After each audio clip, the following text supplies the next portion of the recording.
Hello, my name's Misery Duff, and I'm from Shadow. I know you were all expecting Vlad tonight. Everybody loves an ethical vampire, but he couldn't come. So you've got me. I know you won't like me. It's not like I have my own Facebook page. Nina. Nevertheless, I'm here to read you Chapter 1 of The Last Blasted Fairy, Shadow Book 4.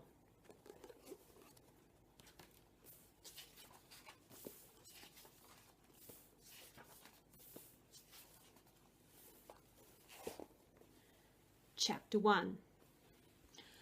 1 month. 1 month they'd been hunting down a 3,000-year-old despot. 1 month she'd been on the march with a 7-foot-tall sack of melancholy and a walking scowl with too many dreadlocks. And still they insisted on looking in all the wrong places. Emerald planted her double-headed axe on the ground with unnecessary force. "We're going the wrong way, you know." The sack of melancholy mumbled something under his breath. "Excuse me, Muse. Care to say that louder?" "Yes, I do," he said. "We've been through this. Our first priority is to capture the king. Until he is shackled in the darkest dungeon in the two worlds, with only the demon of his mind for company, Shadow is doomed to spiral into eternal mayhem." The freaking fairy walking at his side snickered as the echoes of the yelling faded into the ruined garden. "You gotta get your curse under control, mate." "Sorry, Clockwork." Nikifor kicked a rock out of the path. "It gets me when I'm not paying attention." They kept walking. A half-dead killer rose tendril, bearing black scars from last month's fire, jerked out of the ashes and lurched toward her ankles. Emerald ground the thorny stem to dust with one savage hoof twist. If she'd been a muse or a fairy with feet and delicate skin, that action might have killed her. But she wasn't. Forest people of the fish-tailed green dragon dancer tribe had hooves so solid they could walk on hot coals if they wanted, and proudly. Not that her companions gave a bearfly's whisker about her people, her heritage, or her traditions. All those two grass-eaters cared about was staying 2 steps in front of the Muse patrols trailing them, and 2 steps behind the Muse King. She hurried after them. "You said our first priority was to look for my husband, you great galumphing Muse. How are we supposed to find him if we're running around after your horrible king?" "I said our first priority was to look after Pan." Nikifor's insufferably patient tone ground on her nerves. "And that means making sure my horrible king doesn't get within shouting distance of him. Don't you think we'd do a better job of looking after him if we knew where he was? He's not very good on his own." Clockwork gave her a look. "Maybe if you gave him a chance, he could be." Emerald hated Clockwork's looks. Nothing could be worse than being made to feel inadequate by a 5-foot-tall fairy who wore way too much silver jewellery. "What's that supposed to mean?" Nikifor held up a hand, suddenly tense. Clockwork and Emerald fell silent, alert for any sign of danger. She glanced around the field. A month ago, it had been the spookiest, deadliest, most vicious garden she'd ever encountered. Nobody liked killer roses. Nobody liked anything the king ever invented. She had to admit setting fire to it all and going to war on the vampire army had been fun. She didn't normally like fairies, but they sure knew how to pick a fight. The roses lay dead, blackened, twisted, clawing over each other under an unforgiving summer sky. Here and there a seedling struggled through, pale green against the scorched earth. All of those grim attempts at survival would be destroyed by regular patrols of her tribe, who lived in the forest that brooded over the edges of this ruin. Her gut twisted with homesickness for the mossy-domed huts and the dappled lights of home. But she pushed it down. She couldn't go home without her husband. She'd die of shame. Nikifor beckoned them. His shadow went for miles across the wreckage.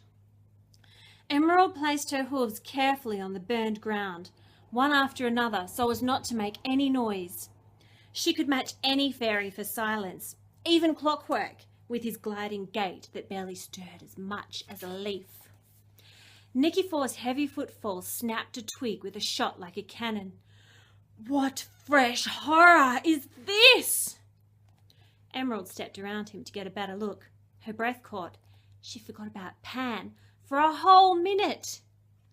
A massive stone arch cast a dark shadow over the ruined garden.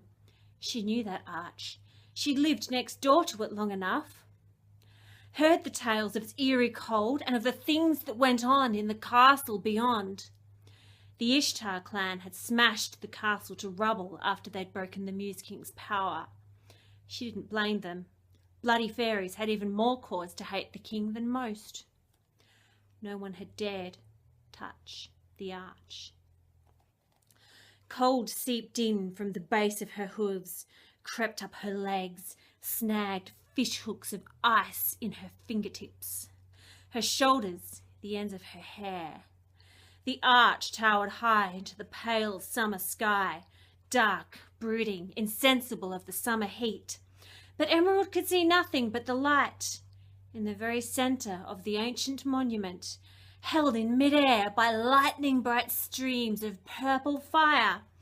In the shape of a 9-pointed star, a jagged chunk of crystal glowed brighter than the white-hot centre of a bonfire. A woman, too tall for a fairy, too short for a muse, dangled from the arch. Emerald moved closer, hypnotised. The poor creature's feet were tied to the stone with thick white rope. Her pale face swung just above the light, almost, but not quite, touching. Someone had hacked off most of her hair, leaving a bald spot on her scalp and several straggly black clumps. Only a few shreds of black fabric remained of her torn dress to preserve a very little modesty. "Nikifor," Emerald whispered. "That's a pixie." "Misery," he whispered back. "Well, they're all a misery, but this one's in real trouble." "No, it's Misery. She sold us out to the king, remember?" "Oh, yeah, I hate pixies," she grunted in irritation. "Still, we'd better get her down." "Of course," Nikifor replied.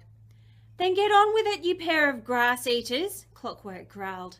"I'm not sure what part of this tableau says let's hang about and gossip." Nikifor strode toward the arch. Emerald followed, axe ready for any attack.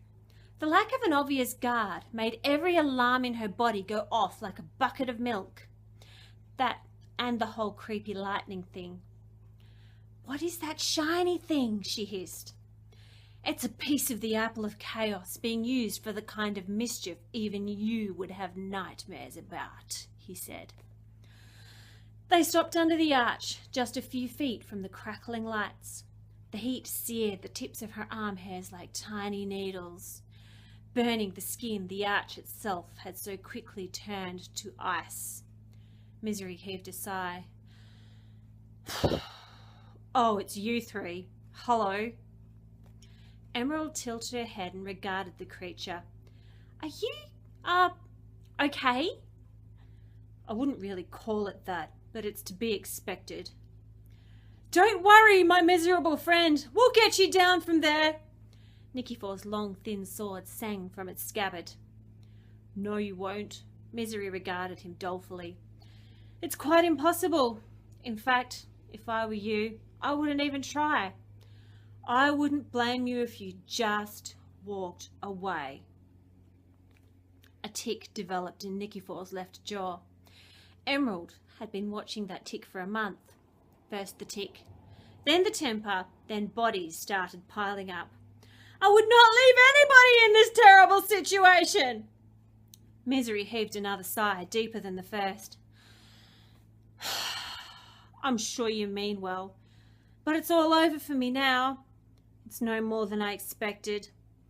Life is little more than a trudge through lonely darkness until somebody borrows your blood for a sacrifice. Blood sacrifice? Clockwork's words were sharp. I'm not up here to talk about the weather, am I? Like I said, I'm just loaning it. But we will rescue you, Nicky4 insisted. Emerald looked at him askance. In her opinion, there needed to be less talk and more rescuing, but even with his height, he had no way to get near Misery past all that supernatural fire. No, you won't. Stop saying that! I'm telling you, you can't possibly rescue me now. Why not? Nicky4's words rose to a yell of frustration. Because the king is standing behind you. Emerald spun around on one hoof, and there he waited, Pyrrhus, the Muse King. Well, the ex-king, since she'd helped free the Muses from the prison he'd put them in and depose him. Pyrrhus studied the three of them one by one. His nostrils flared as though he had smelled something bad. A purple and orange paisley top hat made him even taller than Nicky4. He wore a tattered red tailcoat over an orange dress shirt and suit pants, an ensemble very reminiscent of eating too much sweet fruit and wanting to throw up. You're early, he said. Nicky4 brought his sword around to rest on the king's heart. Freeze, villain! Cease this infamy at once! Pyrrhus took the tip of the sword between his fingers and moved it aside. Don't be pompous, boy. You have no power here. Does he, Misery? Not a shred. Misery's words were gloomy. Probably can't even move from the spot now, can you? Don't be... Nicky4's words cut off halfway. He spun to face Misery, but his feet would not otherwise move. Emerald swallowed down a surge of panic. Her hooves too would swing her around, but otherwise they stuck to the ground like magnets to metal. Well, well, well, Pyrrhus paced around them all. How delightful! The entire invisible army, is it? My champion who wishes to kill me. My dear daughter's ridiculous little stepfather in my power. And... He walked to Emerald and stared into her face. But you don't seem to be much of a threat. Emerald tried to stomp her hoof and couldn't, which made her even madder. I helped make you an ex-king! Then you too will die. Pyrrhus tipped his head back. All right up there, Misery? I suppose, Misery said. But the blood is all running to my head. I do wish you'd get on with it so I can go home. It's my turn to bake the morbid muffins. But you're not going home, didn't I tell you? Oh, a pregnant silence. That's not what you said before. I lied. I'd do that. Misery's lower lip trembled. I suppose I should have expected it. Nothing good ever happens to me. Of course you should have expected it. Pyrrhus picked up a rusty sword resting against the stone. This really is a fortuitous meeting. Nicky4, my boy, I had intended to come after you first, and here you are, ready to help. I'm sure the lights are all very pretty, but it doesn't look like much, Clockwork interrupted. What are those? Lasers? It's magic, fairy. Pyrrhus's upper lip drew back in a snarl. Sorcery the likes of which you couldn't comprehend. Emerald might not have liked the fairy much, but she had a healthy respect for the way he could get people to spill their secrets. They'd done this a few times over the past month. Magic! She snorted. What are you going to do? Turn her into a rabbit? Pyrrhus stalked to her side. His hand gently squeezed her throat. My dear girl, I don't know where you get such notions. You people have taken what is rightfully mine. A little blood mixed with the right amount of energy, and I will take it back. I'll take it back on the blood of every muse that defied me. You hear me? Clockwork's voice took on a cynical edge. Blood? You're going to use pixie blood? Obviously. Nicky4 and Clockwork glanced at each other. What? What was that look for? Pyrrhus levelled the sword at Nicky4's neck, but didn't touch him with it. Nothing, Nicky4 said. Get on with it then, Clockwork added. I have places to be, you know. The only place you have to be is dead. If you're lucky, I'll post your head to your wife and my daughter. Pyrrhus gave them all one more murderous look, then swung the sword over his head. The tip of the blade nicked Misery's upper arm. She yelped. The old muse rested the blade on his shoulder. We start with just a little, then we'll let it all flow out. Watch. Emerald watched. Her stomach felt like lead and her lips were dry, and she didn't know whether to scream for the pixie or at her, but she couldn't look away from the red droplets that welled from the dirt-smudged skin, gathered together in one large bead and eased free. The one drop of blood plummeted down, down past that awful glowing star until it hit the top of the bright crystal and splashed over it. A tiny rivulet ran down the side. A loud sizzle, then a pop. Pyrrhus straightened. That's not supposed to happen. The sizzling grew louder. Acrid smoke curled from the crystal. Lightning flickered and danced about like a tree about to break in a storm. What's going on? Pyrrhus pointed at Misery. You! What's wrong with your blood? Misery shrugged, a remarkable feat for someone hanging upside down over a crystal shooting off fireworks. I didn't mention it because I knew you'd be upset. Didn't mention what? Pyrrhus tore off his hat and threw it on the ground. You're upset, aren't you? I never get anything right. What? He almost screamed the word. It's not my fault. We were vampires for a while, you know. But he fixed us. Changed the chemistry of our blood. Can't be undone now. He? He who? Misery stared over his head. Hey, is that a Muse patrol coming down the road? Pyrrhus looked over his shoulder, which meant he didn't get to see everything inside the arch explode into a ball of blue fire. The fire raged outward with a throaty, crackling roar, contracted inward just as quickly, and then disappeared. The purple star vanished. The crystal at the centre clattered to the ground and rolled onto the burned roses. Emerald blinked in mild confusion. Her ears rang and she felt kind of gross. But that explosion hadn't singed a hair on her head, or Misery's for that matter.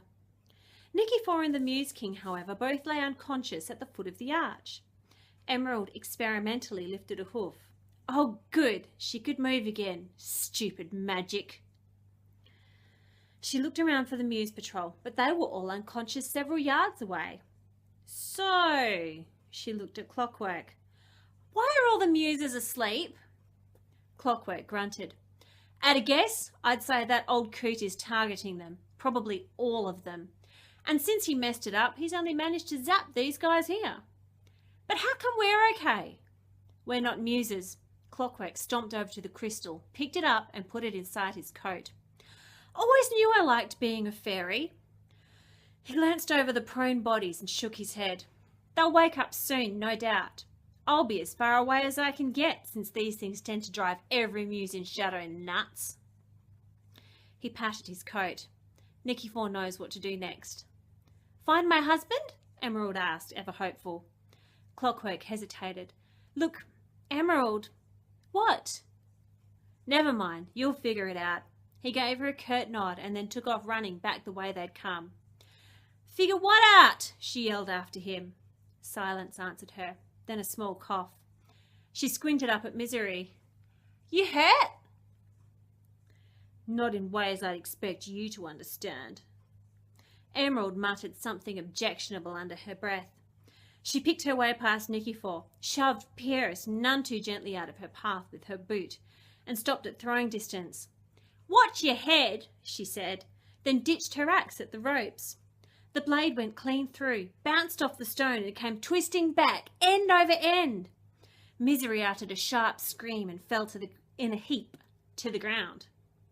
Emerald caught the axe in one hand, checked the blade for damage and grunted. Lucky hit, except for a tiny scratch on the metal. She kept it sharp enough to shave the toenails off a statue. When the pixie didn't move right away, Emerald poked her arm. Are you okay? Misery gave a deep, shuddering sob. I'm so depressed! Emerald rolled her eyes. Pixies! But the woman had had a hard day, so she crouched down and patted her awkwardly on the shoulder. There, you can go home now. But I can't! You just dropped me 6 feet through the air, and my clothes are gone, and my hair is terrible, and the Muse King's going to kill me. I don't think he's that interested in you. He's trying to kill muses at the moment. Misery burst into tears. Nobody's interested in me! Emerald gritted her teeth. She glanced around for help and noticed 3 things all at once. Nicky Four had woken up, and so had the patrol. The patrol didn't look impressed at all, and the Muse King was gone. That was Chapter 1 of Shadow Book 4, The Last Blasted Fairy, now available on Amazon and Kindle. I hope you enjoyed this reading, but I don't expect you did. Nobody ever does.